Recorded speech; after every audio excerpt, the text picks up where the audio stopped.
Invitée de Télématin ce mercredi 11 octobre, Nathalie Saint-Cricq s'est confiée sur son angoisse lors du débat d'entre-deux tours de l'élection présidentielle de 2017. En 2017, les deux candidats à l'élection présidentielle, Marine Le Pen et Emmanuel Macron se confrontaient pour la première fois au débat d'entre-deux tours.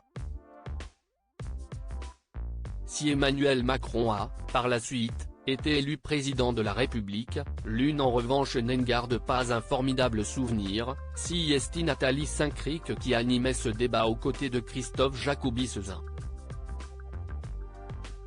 Invitée de Télématin sur France 2 ce mercredi 11 octobre, la journaliste de 61 ans a avoué que ce débat avait eu des conséquences sur sa santé. « Honnêtement, je n'ai jamais eu aussi peur de ma vie. Je n'ai jamais autant maigri en peu de temps, ce qui est quand même un bonheur. Je me réveillais la nuit les cheveux collés », a-t-elle déclaré face à Marie Portolano et Thomas Soto. Nathalie Saint-Cricq poussée par son fils Benjamin Duhamel, « Il m'a remis les choses en perspective, très angoissée à l'idée de commenter un débat regardé par 15 millions de téléspectateurs. » Nathalie Saint-Cricq, alors prise par la peur du ridicule, a expliqué comme son fils Benjamin Duhamel lui a remonté les bretelles. « C'était quand même stressant à tel point que mon fils, Benjamin Duhamel, s'est foutu de moi. Quand je lui disais, je ne sais pas comment je vais réussir, j'ai peur, il me disait, t'es quand même pas Jean Moulin. Il m'a remis les choses en perspective. Il m'a dit, t'as qu'à imaginer qu'il n'y a personne, a-t-elle dit.